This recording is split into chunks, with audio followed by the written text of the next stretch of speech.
Maka dalam tradisi-tradisi orang-orang NU itu, ketika mau sholat itu ya bawa sajadah, itu kan untuk memastikan bahwasanya tempatnya itu bersih atau suci. Karena kalau tempatnya sampai terkena najis, itu nanti tempatnya nggak sah. Kalau wanita itu ya, nanti walaupun ini ada beberapa perbedaan ya. Kalau wanita itu seluruh tubuh ya, kecuali muka dan telapak tangan. Kalau wanita berjadar pun, kita kalau pas sholat nanti nggak boleh pakai cadar, itu nggak boleh, karena muka itu harus kelihatan.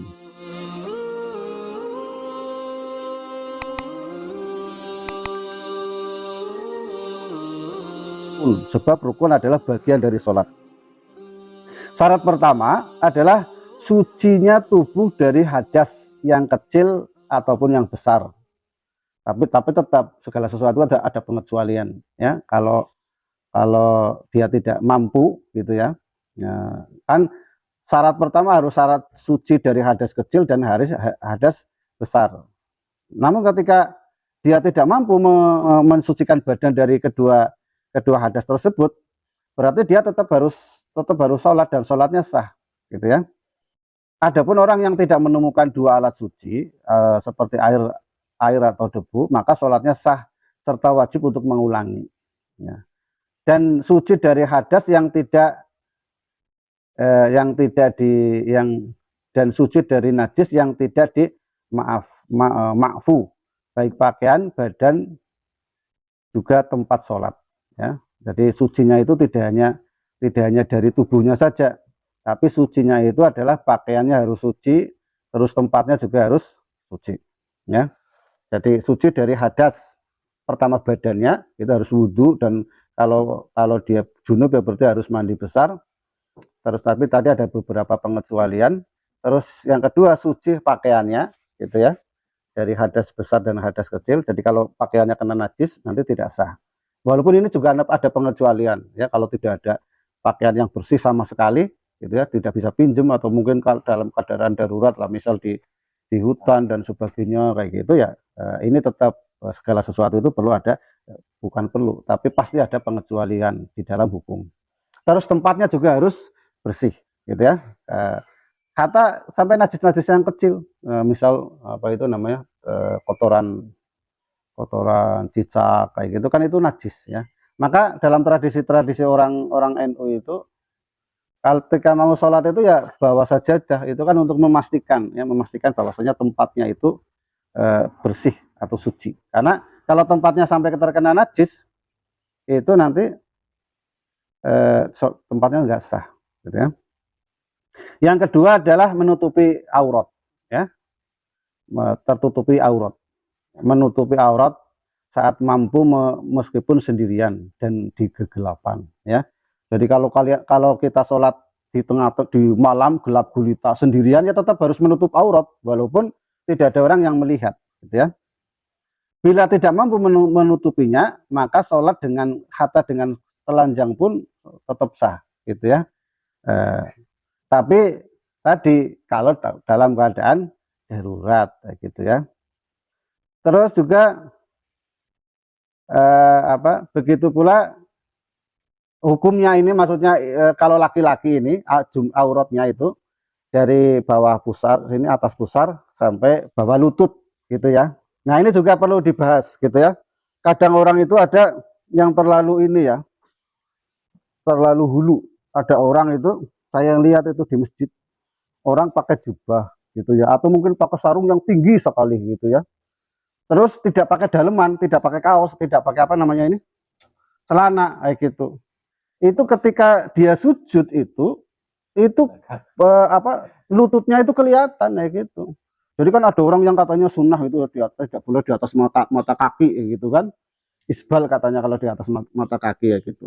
Tapi terlalu tinggi gitu, sampai ke bawah sini, ke bawah, di atas betis sama di atas betis dan di bawah sini. Kalau berdiri mungkin nggak kelihatan, tapi kalau sujud itu kelihatan. Ya, nah ini juga tidak sah gitu ya. Karena harus tertutup dari pandangan orang, ya gitu.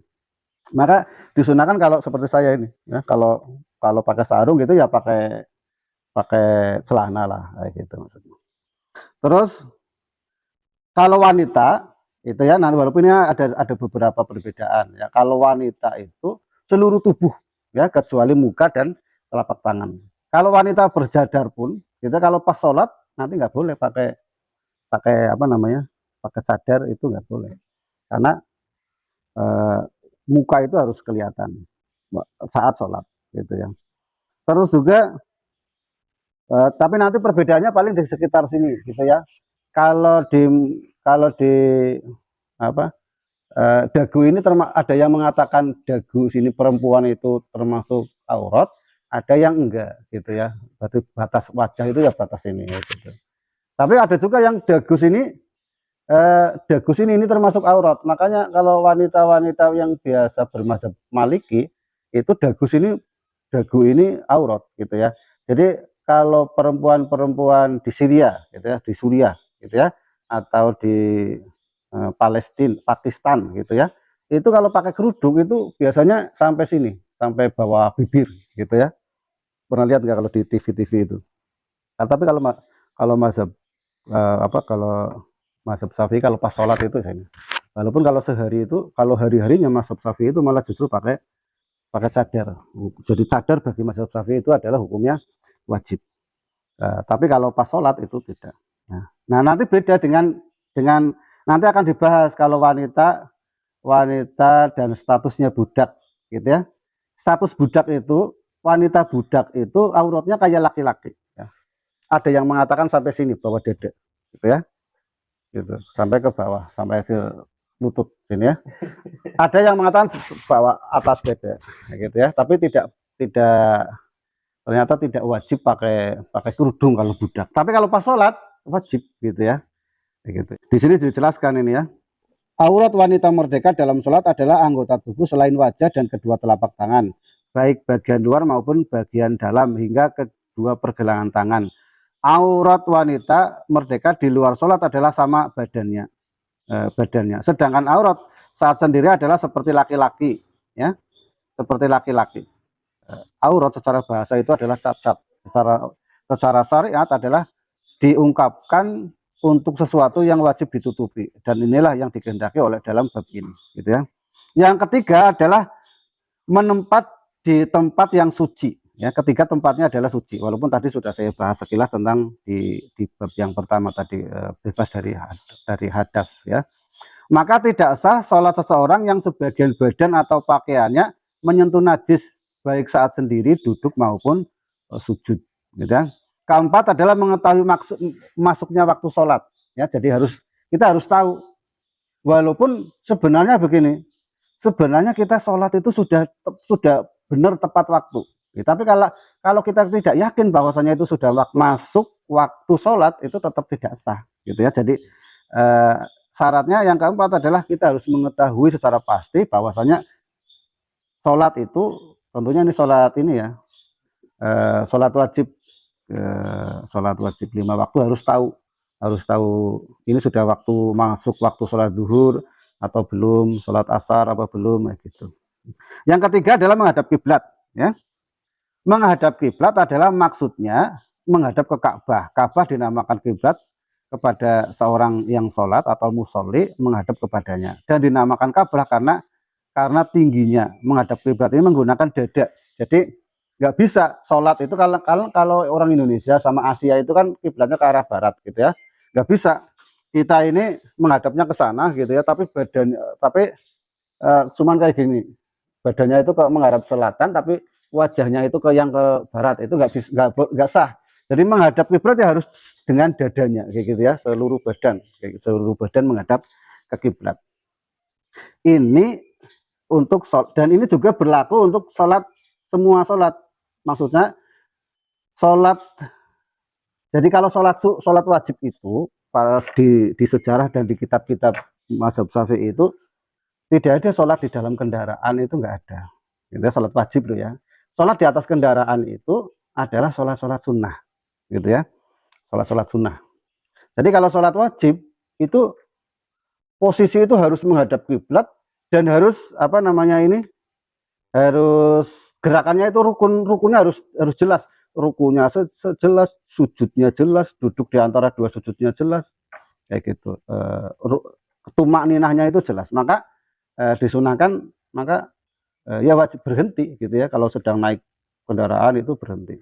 Kecuali pembahasan menghadap kiblat ini, kecuali kalau sholat sunnah, maka ada syariat yang mengatakan ada sholat dalam perjalanan gitu ya. Dan kalau sholat sunnah dalam perjalanan itu tidak harus rukunya sempurna, sujudnya sempurna, duduk tahiyat awal dan akhirnya sempurna, tapi boleh, pertama boleh menghadap kiblatnya itu boleh menghadap ke arah kendaraan berlangsung gitu ya. Terus juga ruku dan sujudnya itu cuman pakai isyarat. Jadi kalau sujud itu harus lebih rendah daripada ruku gitu ya. Jadi kalau mungkin nanti kalian bisa praktek gitu ya, naik motor gitu ya, kayak gini ya, Allahu Akbar ya, kita bayangan sedang, dan nggak boleh merem gitu ya, baca Al-Fatihah terus suratan Allahu Akbar, agak pokoknya sedikit saja gitu ya, sedikit saja gitu. Terus Sami Allahu liman hamidah, terus sujudnya seperti ini. Begitu terus. Nah, itu dipraktekkan. Bisa dipraktekkan maksudnya. Itu maksudnya di dalam syariat itu diperbolehkan. Itu ya. Itu syarat sebelum masuk sholat gitu ya. Rukun sholat itu ada 18 ya. Rukun sholat itu ada 18. Jadi harus ingat ini ya. Kalau enggak, nanti kita sholat kita enggak sah ini. Kalau enggak tahu gitu ya. Pertama niat ya. Niat, mungkin nggak bisa selesai sampai hari ini ya.